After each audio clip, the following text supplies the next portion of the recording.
منهما رجالا كثيرا ونساء واتقوا الله الذي تساءلون به والأرحام إن الله كان عليكم رقيبا.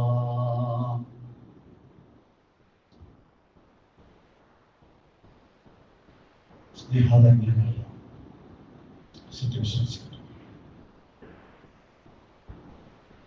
സൃഷ്ടാവും സംരക്ഷകനും പരിപാലകനുമായ അല്ലാഹുവിന്റെ നിയമങ്ങൾ ജീവിതത്തിന്റെ രഹസ്യവും പരസ്യവുമായ എല്ലാ മേഖലകളിലും സൂക്ഷിച്ചു നല്ല മുത്തഖീങ്ങളായി ജീവിക്കാൻ പരമാവധി പരിശ്രമിച്ചുകൊണ്ടിരിക്കുകയും അതിനായി സദാ പ്രാർത്ഥിച്ചുകൊണ്ടിരിക്കുകയും ചെയ്യണമെന്ന് എന്നോടും ഓരോരുത്തരോടും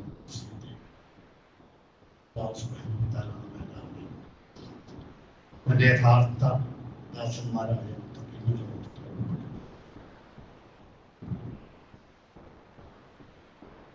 മനുഷ്യ സമൂഹം തിന്മകളിൽ നിന്ന് രക്ഷപ്പെട്ട് നന്മ നിറഞ്ഞ ജീവിതം നയിക്കണം. ഇസ്ലാം പ്രധാനമായും 3 കാര്യങ്ങളാണ് സ്പർശിക്കുന്നത്. ഒന്ന്, ദൈവവിശ്വാസവും പരലോക ബോധവുമാണ്. നല്ല ഒരു സമൂഹത്തിന്, നല്ല ജീവിതത്തിന് ഏറ്റവും അനിവാര്യമായത് അല്ലാഹുവിലുള്ള വിശ്വാസവും പരലോകത്തെ സംബന്ധിച്ചുള്ള ചിന്തയും ബോധവും. രണ്ടാമത്തത്,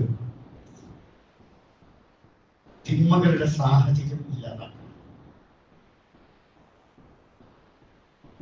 സാമൂഹിക സാഹചര്യം സംശുദ്ധമായിരിക്കുക എന്നതാണ് രണ്ടാമതായി നാം സ്വീകരിക്കാൻ. മൂന്നാമത്തത്, അങ്ങനെയൊക്കെ ആയാലും അല്ലാഹുവിലുള്ള വിശ്വാസവും പരലോകബോധവും ഒക്കെയുള്ള ചില ആളുകളൊക്കെ ചില ദുർബല നിമിഷങ്ങളിൽ ചില തെറ്റുകളിലേക്ക് തിന്മകളിലേക്കൊക്കെ പോകാം. ചില സാഹചര്യങ്ങൾ അതിന് അവരെ പ്രേരിപ്പിച്ചേക്കാം. എന്നാൽ ആ സാഹചര്യങ്ങൾ പോലും സംശുദ്ധമായാലും ചില ആളുകൾ അവരുടെ ശരീരത്തിന്റെ ഇച്ഛകൾക്കനുസൃതമായി തിന്മകളിലേക്ക് ചാടിപ്പോകുന്ന, ചാടുന്ന ഒരുപാട് സംഭവങ്ങളുണ്ട്. മൂന്നാമതായി പറയുന്നത്, അത്തരം തിന്മകൾ ചെയ്യുന്ന ആളുകൾക്ക് ഇഹത്തിൽ വെച്ച് തന്നെ കടുത്ത ശിക്ഷ നൽകുക. ഈ 3 കാര്യങ്ങൾ ഒന്നിച്ചൊരു സമൂഹത്തിലുണ്ടായ, ഒന്നാമതായി ദൈവബോധവും പരലോക ചിന്തയും, രണ്ടാമതായി സാഹചര്യങ്ങൾ സംശുദ്ധമാണ്, മൂന്നാമതായി ഇനി എന്തെങ്കിലും കാരണവശാൽ ചെയ്താൽ അതിന് കടുത്ത ശിക്ഷ നേരിടേണ്ടി വരുമെന്ന ഭയമുണ്ടാകുന്ന ഒരു സമ്പ്രദായം ഉണ്ടാവുക. ഈ 3 സാഹചര്യങ്ങളും ഒരുമിച്ച് വന്നാൽ അവിടെ തിന്മകൾ തുലവും വിരളമായിരിക്കും. ഇതിൽ ഏതെങ്കിലും ഒരു സാഹചര്യം ഉണ്ടെങ്കിലോ അതിനാനുപാതികമായ തിന്മകളും ഉണ്ടാകും. ഇനി അടുത്ത കാലത്ത് ഒരു മാഗസിനിൽ വായിച്ച ഒരു അന്വേഷണ റിപ്പോർട്ട് 2021 മുതലുള്ള 10 വർഷക്കാലത്തെ കേരളത്തിലെ സ്ത്രീ പീഡന കേസുകളുടെ ജില്ല തിരിച്ചുള്ള വനിതാ കമ്മീഷൻ പുറത്തുവിട്ടു. ആ കണക്ക് പ്രകാരം ഇത്തരം കേസുകൾ ഏറ്റവും കുറഞ്ഞ ജില്ല, ഏറ്റവും കൂടുതൽ ജനസംഖ്യയുള്ള മലപ്പുറമാണ്. എന്ന് പറഞ്ഞാൽ തിരുവനന്തപുരം ജില്ലയിൽ ആ കാലയളവിൽ 2544 കേസ് ഉണ്ടാകുമ്പോൾ മലപ്പുറം ജില്ലയിൽ ഇത് കേവലം 296 കേസുകളെ ഉണ്ടായിരുന്നു. 10 വർഷത്തെ സ്ത്രീ പീഡന കേസുകളുടെ വനിതാ കമ്മീഷൻ പുറത്തുവിട്ട റിപ്പോർട്ടാണ്. അറക്കുറെ ദൈവബോധവും പരലോക ചിന്തയുമുള്ള ആളുകൾ കൂടുതൽ താമസിക്കുന്നു എന്നതുകൊണ്ടാണ്. ആ തിന്മയുടെ കാര്യത്തിലാണ്. മറ്റു പല തിന്മകളിലും അവർ കൂടുതലും മുൻപന്തിയിലുണ്ടാകാം. വളരെ പരിമിതമായ തോതിലാണെങ്കിലും പരലോകബോധവും അതുപോലെ തന്നെ സാഹചര്യ സംസ്കൃതിയും ശിക്ഷാ സമ്പ്രദായമുള്ള ചില രാജ്യങ്ങൾ നിങ്ങൾ എടുത്തു നോക്കുക. അവിടെയൊക്കെ തിന്മകൾ ഒരുപാട് കുറവുള്ളതായി മറ്റു രാജ്യങ്ങളെ അപേക്ഷിച്ചുകൊണ്ടാണ് നമ്മുടെ മുന്നിലുള്ള അനുഭവമാണ്. കേവലം ഒരു സാങ്കല്പികമായ ഒരു വർത്തമാനവുമല്ല. ഇവിടെ നമുക്ക് മനസ്സിലാക്കാൻ കഴിയുന്നത് നമ്മുടെ ഇന്ത്യയിലെ പല ക്യാമ്പസുകളിൽ ഇത് പുതിയ ചില പ്രവണതകളിലേക്ക് വന്നുകൊണ്ടിരിക്കുന്നു. സ്ത്രീപീഡന കേസുകൾ ധാരാളമായി വർദ്ധിച്ചുകൊണ്ടിരിക്കുന്നു. അതിന് എതിരെയുള്ള ശക്തമായ ക്രിയാത്മകമായ ഇടപെടലുകൾ നടത്തുന്നതിന് പകരം പലപ്പോഴും അതിനുള്ള സാഹചര്യങ്ങൾ സൃഷ്ടിക്കുന്നതായിട്ടാണ് അവർ കാണാൻ കഴിയുന്നത്. എന്ത് പറയുന്നത്, ഇപ്പൊ കേരളത്തില് കൂടുതലായി ചർച്ച ചെയ്യപ്പെട്ടുകൊണ്ടിരിക്കുന്ന വിഷയം ഹിജാബ് വിഷയം, ശിരോവസ്ത്ര വിഷയം. നമ്മളൊക്കെ ശ്രദ്ധിച്ചിട്ടുണ്ടാവും. അത് കുറെ കാലമായി ഇടക്കിടക്ക് ഇങ്ങനെ പൊന്തി വരിക. കൊച്ചിക്കടുത്ത ഒരു സ്ഥാപനത്തിലെ ഒരു കലാലയത്തിൽ ഒരു കുട്ടിയുടെ ശിരോവസ്ത്രം ധരിച്ചതിന് എതിരെയുള്ള വിവാദവും അനുകൂലമായ വിവാദങ്ങളും കത്തി നിൽക്കുന്ന ഒരു സാഹചര്യം. ഒരു ജീവിക്കുന്ന സമൂഹം എന്നുള്ളത് അത്തരം വിഷയത്തിൽ നമ്മളുടെ ആദർശം എന്താണ്, യഥാർത്ഥമായ വസ്തുത എന്താണ് എന്ന് നമ്മൾ മനസ്സിലാക്കിയിട്ടുണ്ട്. ഇവിടെ ഇസ്ലാം ഞാൻ നേരത്തെ പറഞ്ഞതുപോലെ എല്ലാ സാഹചര്യങ്ങളും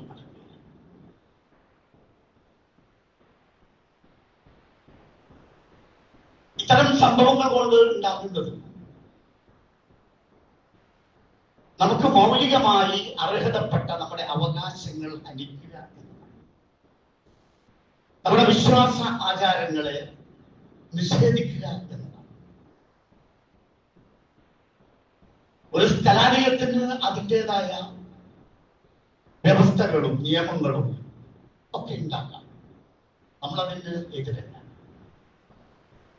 പക്ഷെ അത് ആ കലാലയത്തിൽ പഠിക്കുന്ന ഒരു ബഹുസ്വര സമൂഹത്തിൽ ജീവിക്കുന്ന എല്ലാ വിഭാഗം കുട്ടികൾക്കും അവരുടെ വിശ്വാസ ആചാരങ്ങൾക്ക്, അനുഷ്ഠാനങ്ങൾക്ക്, അവരുടെ ജീവിത രീതികൾക്ക്, അതുപോലെ തന്നെ അവർക്ക് ഭരണഘടന അംഗീകരിച്ചു കൊടുക്കുന്ന അവകാശങ്ങൾക്ക് തടയിടുന്ന രൂപത്തിലോ അത് ഹനിക്കുന്ന രൂപത്തിലോ ആവാൻ പാടില്ല.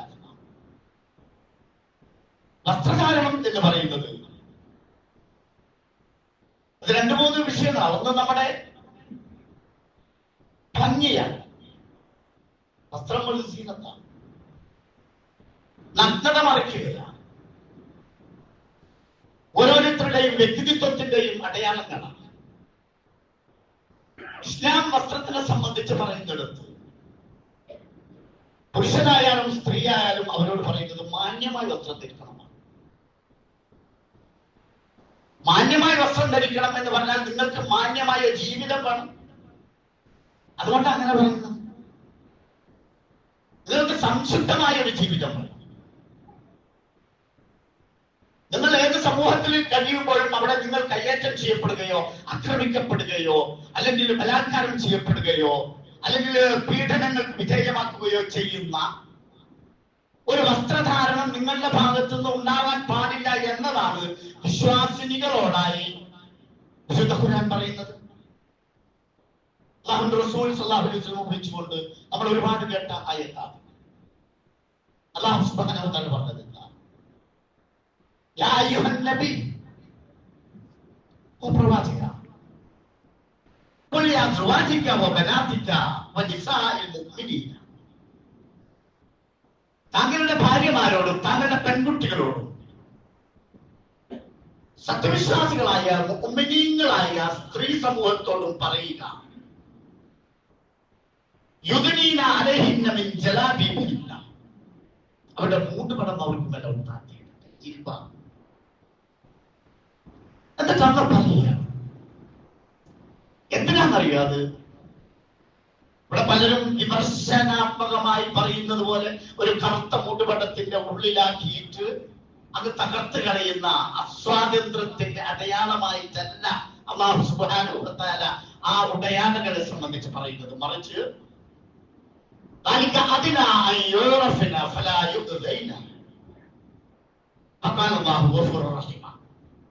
അത്ര കൃത്യമാണത്, അത്ര സ്ഥൂലമാണത്.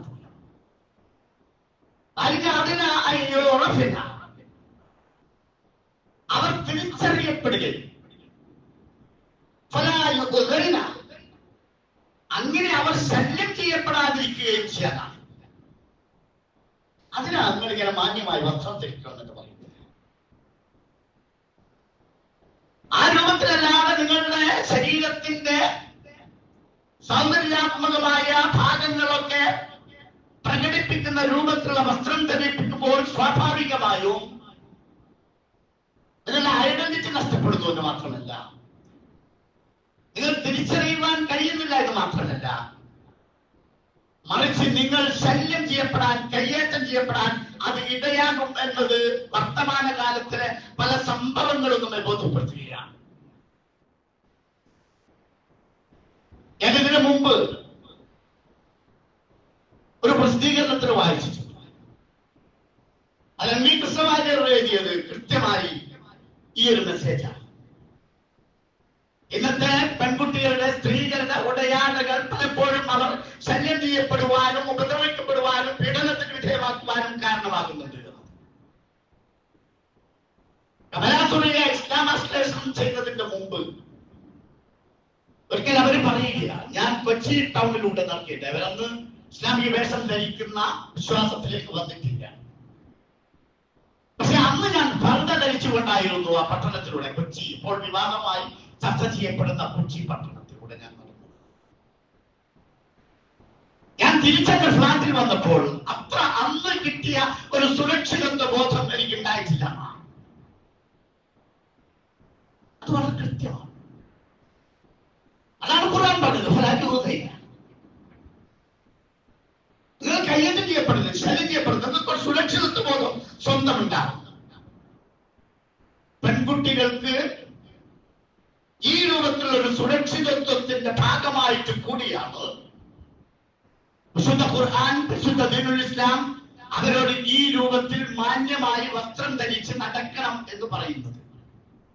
അതവരുടെ വിശ്വാസത്തിന്റെ ഭാഗമാണ് എന്നത് മാത്രമല്ല, അവരുടെ സുരക്ഷിതത്വത്തിന്റെ ഭാഗമാണ്, അവരുടെ വസ്ത്രധാരണത്തിലുള്ള അവരുടെ സ്വാതന്ത്ര്യത്തിന്റെ ഭാഗവും കൂടിയാണ്. അവർക്ക് ഇഷ്ടമുള്ള വസ്ത്രം ധരിക്കാനുള്ള അവകാശമാണ്. എന്നിട്ട് അവർക്ക് ഏത് കലാലയങ്ങളിൽ പോയി എങ്ങനെയും പഠിക്കാൻ അവർക്ക് അവകാശമുണ്ട്. ചില സ്ഥാപനങ്ങൾ ഇത്തരം ചില ഡ്രസ് കോഡുകൾ ഉണ്ടാക്കി ശിരോവസ്ത്രം മൂലനം ഇടരുത് എന്ന് പറഞ്ഞ് നിയമമുണ്ടാക്കുമ്പോൾ അവർക്ക് അവരിഷ്ടപ്പെട്ട, അവരുടെ വീടിനടുത്തുള്ള അല്ലെങ്കിൽ അവർക്ക് താല്പര്യമുള്ള ആ സ്ഥാപനത്തിൽ അവർക്ക് പഠിക്കുവാനുള്ള സ്വാതന്ത്ര്യത്തെ ഹനിക്കുകയാണ് ചെയ്യുന്നത്. ഞാൻ ഈ വിവാദം ചാനലുകളിലൂടെ ഒക്കെ ഒരുപാട് കേൾക്കുകയുണ്ടായി, സോഷ്യൽ മീഡിയയിലൂടെ കേൾക്കുകയുണ്ടായി, പത്രസമ്മേളനം നടത്തുകയുണ്ടായി. ആ സ്ഥാപനത്തിന്റെ അധികാരികൾ ആ പത്രസമ്മേളനം നടത്തുമ്പോൾ അവർ ഈ പെൺകുട്ടിയേക്കാൾ മനോഹരമായി ശിരോവസ്ത്രം ധരിച്ചുകൊണ്ടാണ്, ഹിജാബ് ധരിച്ചിട്ടാണ് അവർ പത്രപ്രസ്ഥാനം നടത്തുന്നത്. എന്തെല്ലാം അഭിപ്രായ വ്യത്യാസമുണ്ടായാലും കേരളത്തിലെ പ്രഗത്ഭനായ വ്യക്തി ചോദിക്കുകയുണ്ടായിരുന്നു, നിങ്ങൾ ഈ പെൺകുട്ടികൾ ഈ ശിരോവസ്ത്രം ധരിക്കരുതെന്ന് പറഞ്ഞ് പത്രസമ്മേളനം നടത്തുന്ന നിങ്ങളുടെ ശിരോവസ്ത്രം എന്താ? കുട്ടികളോട് പറയുക നിങ്ങൾ ധരിക്കരുത്, പഠിപ്പിക്കുന്നവർ പറയുക അവരത് ധരിക്കുക, അവർ ധരിച്ചുകൊണ്ട് പറയുക ധരിക്കുക. എന്തൊരു വിനോദാഭാസമാണ്. ആ കുട്ടികളുടെ വിദ്യാഭ്യാസത്തെ ഹനിക്കുന്ന രൂപത്തിലുള്ള ഇത്തരം പ്രവണതകൾ ഒറ്റപ്പെട്ടതല്ല. 2015 CBSEയുടെ ഒരു നിയമമുണ്ട്, ഡ്രസ് കോഡ് ഉണ്ടായിരുന്നു, മെഡിക്കൽ ആൻഡ്. അവിടെ കോപ്പിയടിക്കുന്നു എന്ന് പറഞ്ഞുകൊണ്ടാണ് ഈ വസ്ത്രത്തെ അവർ നിഷേധിച്ചത്. എല്ലാം അയച്ചു നോക്കാനുള്ള സ്വാതന്ത്ര്യം ഉണ്ടായിരുന്നു. പല പെൺകുട്ടികളും വന്ന് ആ പരീക്ഷ എഴുതാതെ വരികയുണ്ടായി. അന്ന് കൊല്ലം ജില്ലയിലെ കരുനാഗപ്പള്ളിയിലെ ഒരു മുസ്ലിം വിദ്യാർത്ഥി ആലിയ ഫർസാന. നന്നായി പഠിക്കുന്ന ഒരു കുട്ടിയാണ്. ആ മെഡിക്കൽ എക്സാം പരീക്ഷയില്, മെഡിക്കൽ എൻട്രൻസില് അവരൊന്ന് പരീക്ഷ എഴുതിയില്ല. കോപ്പി അടിച്ചത് കൊണ്ടല്ല, സമയം വൈകിയത് കൊണ്ടല്ല, മറ്റെന്തെങ്കിലും നിയമനിഷേധം നടത്തിയത് കൊണ്ടൊന്നുമില്ല. അവരുടെ തലയിൽ ഒരു ശിരോവസ്ത്രം ഉണ്ടായി, തട്ടം ഉണ്ടായി. ആ പെൺകുട്ടി അവിടെ നിന്ന് തിരിച്ചു പോകുമ്പോൾ പറഞ്ഞൊരു വർത്തമാനമുണ്ട്: ഞാൻ ഒരു നല്ല ഇന്ത്യക്കാരിയാണ്. അവരുടെ ഹൃദയത്തിൽ കോറിയിടുന്ന വർത്തമാനമാണ് ആ പെൺകുട്ടി പറഞ്ഞത്. ഞാനൊരു നല്ല ഇന്ത്യക്കാരിയാണ്, ഞാൻ നല്ല ഒരു മുസ്ലിമാണ്, ഞാൻ നല്ല ഒരു സ്ത്രീയായി ജീവിക്കാൻ ആഗ്രഹിക്കുന്നവളാണ്. എന്റെ സ്വാതന്ത്ര്യത്തിനുള്ള ഈ 3 അടരുകളും അംഗീകരിക്കുന്ന നിയമവ്യവസ്ഥ, ഭരണഘടന ഉള്ള ഒരു രാജ്യത്താണ് ഞാൻ ജീവിക്കുന്നത് എന്നതിൽ ഞാൻ അഭിമാനം കൊള്ളുന്നു. ആലിയ ഫർസാന എന്ന പെൺകുട്ടി പറയുക. കാരണം ഇന്ത്യയുടെ ഭരണഘടനയിൽ അത് കൃത്യമായി രേഖപ്പെടുത്തപ്പെട്ടിട്ടുണ്ട്. ഓരോ വിശ്വാസികൾക്കും അവരുടെ വിശ്വാസം അനുസരിച്ച് ജീവിക്കാൻ, അത് ആ കർമ്മങ്ങൾ ചെയ്യുവാൻ, അത് പ്രോപ്പഗേറ്റ് ചെയ്യാൻ. അല്ലേ?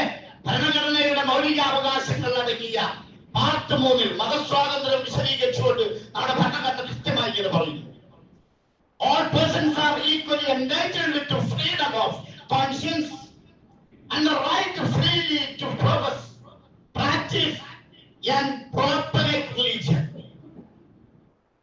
കൃത്യമാണ് ഭരണഘടനയുടെ ആമുഖം.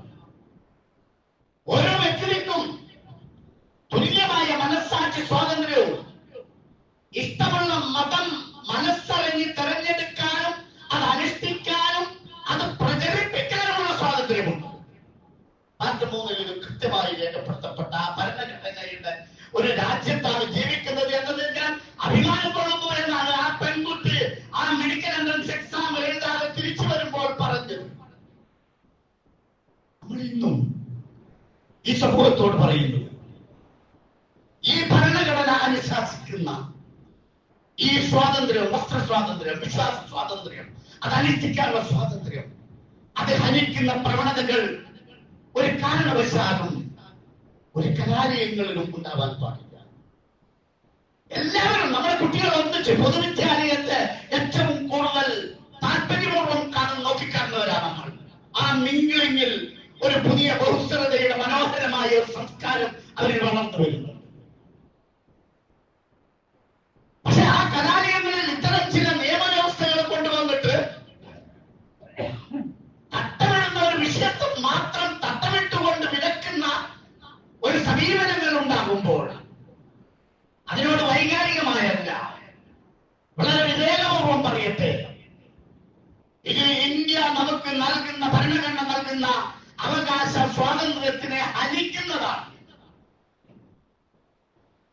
അതുകൊണ്ടാണ് ആ വിവാദങ്ങളിൽ കത്തി നിൽക്കുമ്പോഴും ചില മതേതര മുഖങ്ങൾ വളരെ കൃത്യമായി അരുതെന്ന് പറയുന്നത്. അവരോട് ചേർന്ന് നിൽക്കുവാനും നമുക്കതുകൊണ്ട് താല്പര്യമുണ്ട്. മാന്യമായ ജീവിതമാണ് ഇസ്ലാം ആവശ്യപ്പെടുന്നത്. വേറെ ആർക്കും ഒരു കുഴപ്പമില്ല. ഒരു പെൺകുട്ടി ഒരു തട്ടമിട്ടാൽ അടുത്തിരിക്കുന്ന കുട്ടികൾക്ക് എന്തെങ്കിലും പ്രയാസം ഉണ്ടാകുമോ? ആ കലാലയത്തിന്റെ മതിലുകൾക്കുള്ളിൽ എന്തെങ്കിലും സംഭവിച്ചു പോകുമോ? അതിനെ താലിബാനിസം എന്ന് പോലും പറഞ്ഞ് മുദ്രകുത്തിയിട്ട് വിദ്വേഷവും വെറുപ്പും പ്രചരിപ്പിക്കുന്ന രൂപത്തിലേക്കുള്ള ആ മനസ്സുകൾ മാറ്റുന്ന രൂപത്തിലുള്ള നിയമനിർമ്മാണങ്ങളുണ്ടല്ലോ. അവരോട് നമുക്ക് വേദനയോടെ, വിനയത്തോടെ പറയാനുള്ളത്, നിങ്ങൾക്ക് നിങ്ങളുടെ മതം, ഞങ്ങൾക്ക് ഞങ്ങളുടെ മതം, അതനുസരിച്ച് ജീവിക്കുവാനുള്ള ഒരു സ്വാതന്ത്ര്യത്തെ ദയവ് ചെയ്ത് ഹനിക്കരുത്. ഒരു വസ്ത്രം ധരിക്കുക, മാന്യതയുടെ വസ്ത്രം, മാന്യമായ ജീവിതം നയിക്കണമെന്നത് വിശ്വാസികളോട് വിശുദ്ധ ഖുർആനിന്റെ ആവശ്യം. അതനുസരിച്ച് ചില ചിട്ടകൾ, ചില നടപടിക്രമങ്ങൾ, ചില അച്ചടക്കങ്ങൾ അവരോട് പറയുന്നുണ്ട്. للمؤمنين يغضوا من أبصارهم ويحفظوا فروجهم ذلك أزكى لهم إن الله خبير بما يصنعون. ആണുങ്ങളോടാ പറയുന്നത്, വിശ്വാസികളായ പുരുഷന്മാരോടായി പറയുക. മുഅ്മിനീനോട് പറ, യഗ്ദൂ മിൻ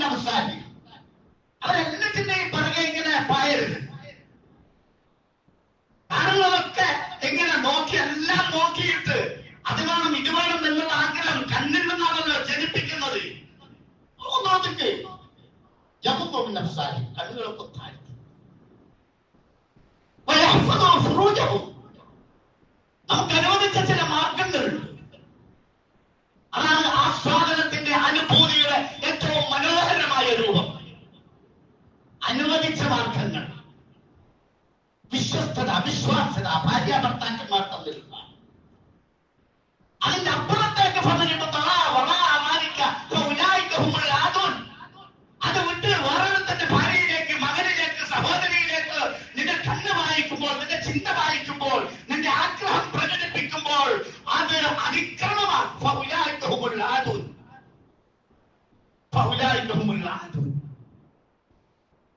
ആളുകൾ അക്രമകാരികളാണ്. മാന്യമായ ജീവിതം നയിക്കാൻ ആണുങ്ങളോടും പെണ്ണുങ്ങളോടും